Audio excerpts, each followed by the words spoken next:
आऊज़ु बिल्लाहि मिनश्शैतानिर्रजीम बिस्मिल्लाहिर्रहमानिर्रहीम। जादू, नजर लगना और कहानत का बयान।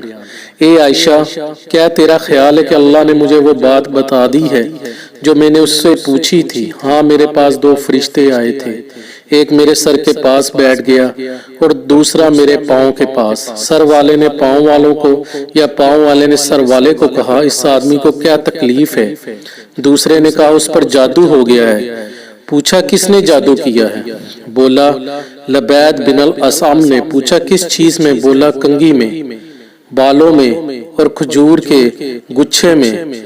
पूछा, ये चीजें कहाँ हैं? बोला, अरवान के कुएं में। यानी आयशा रजी अल्लाह अन्हा फरमाती है, फिर रसूलुल्लाह सल्लल्लाहु अलैहि वसल्लम चंद सहाबा को लेकर उस कुएं के पास गए। फिर वापस आए तो फरमाया, ए आयशा, अल्लाह की कसम, उस कुएं का पानी मेहंदी के दवन जैसा था और उसके आसपास की खजूरें गोया शैतानों के सर थे।